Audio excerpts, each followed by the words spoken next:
Hello fellow raiders, this is Shinobi. I'm back again with another video on Raid Shadow Legends. This time it is the Fire Knight's Castle.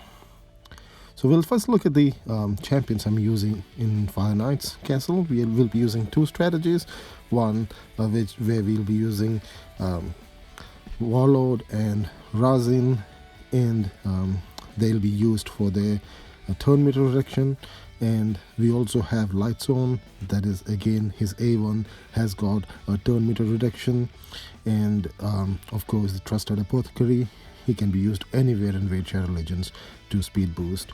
And in one of those strategies we'll be using Terror Beast because of his reflect damage capability. He has recently been upgraded by Raid Shadow, and that has helped us a lot in using it in this video. And the next one in the other strategy will be using Royal Huntsman.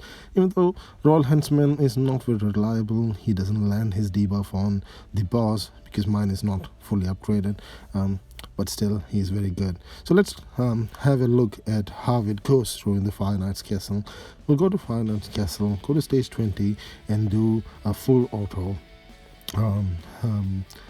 fight against the Fire Knight. I won't be showing the waves because it'll be too boring. It's like more than 10 minutes of time is taken to finish this to finish the Fire Knight stage 20. So we'll just move on to the last stage where we fight against the boss. You can see here that Apothecary is providing his speed boost, and Razin, Apothecary and Lightsworn, they all have a 3-hit A1 which allows us to bring down the shield of the Fire Knight. Unfortunately, Razin's bog down ability does not activate against the boss. I'm not sure why. Raid Shadow Legend should look at it sometime, but if his bog down ability was being used against the boss, it would have been much more easier and simpler to beat this boss. But as of now, I can use the turn meter reduction of Lightstorm, his A1, which reduces 10% of the turn meter, and the Orcish Ritual of Warlord, which reduces the turn meter completely. So we can use that to reduce the turn meter of the Fire Knight. If you have some other good turn meter reducers like Allure, you can use that as well. But Allure is blue, and we have a Force Knight here in stage 20, so and she won't be very effective against this boss. So that is why I'm using Lightstone and Warlord. They are very effective against the boss. So as far as Royal Huntsman is concerned, I had brought him here so that he can place that defense down debuff, but he's not very effective against the boss probably because my Royal Huntsman does not have a high accuracy, and I'm not sure why it's not landing at all. Mostly because of his lack of accuracy. But Razin, he has got this wonderful ability. His second skill, which has got a 3-turn cooldown, that allows that gives the defense down and weaken debuff, and couple that with Warlord's ability to increase the duration of a debuff by 1 turn. If we are able to get the shield down and get them to bring these two debuffs onto the boss takes huge amount of damage, and we are able to bring down the boss pretty easily. So we can see that in around 8 to 9 minutes we have been able to reduce the boss to less than half of his health, and we are easily going to beat the boss without taking any loss.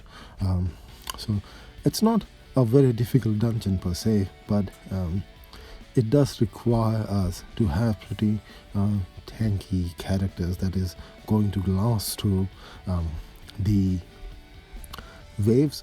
And I have got two healers over here, Apothecary with his clutch heal and the shield and 25% HP heal of Warlord that allows me to sustain the champions. Without these two, the champions would not sustain us. I do not have anyone on lifesteal.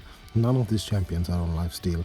In fact, I've got a toxic set on Warlord, that again places a 2.5% poison debuff on the boss whenever the shield is down. So I use Warlord for giving that extra damage, and that's pretty good. That's pretty awesome.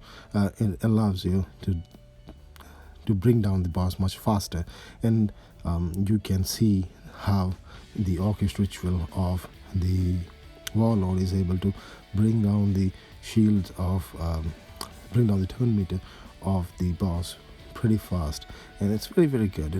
An Apothecary's speed boost is very, very important when it comes to this. The more you are able to hit the boss, the more damage you're able to deal, and you're able to bring down the boss faster. You can see the Orcish ritual's effect. He simply reduces the turn meter and you have a victory.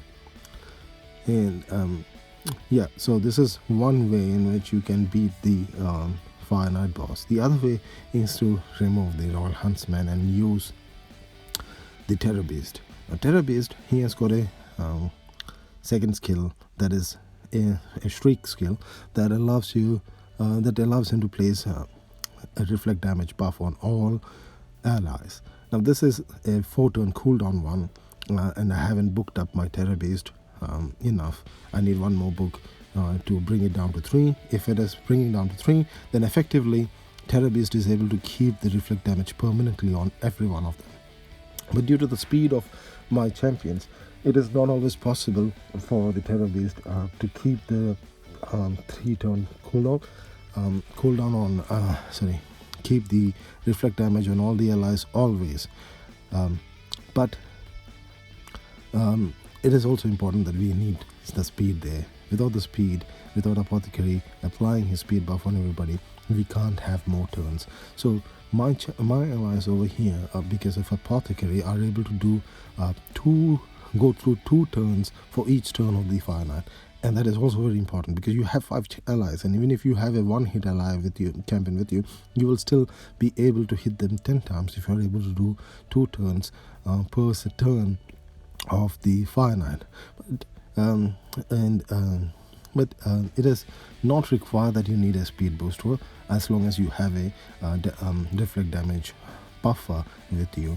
And also Lightsworn has got the buff of 60% increased defense that gives you more sustain. Apothecary's Clutch Heal gives you sustain. Warlord's Heal gives you sustain, and Shield that makes you last longer. So these are the 2 ways in which I was able to beat the Fire Knight stage 20. So if you like this video, and if you have anything to say, please feel free to comment, like and share this video. Thank you.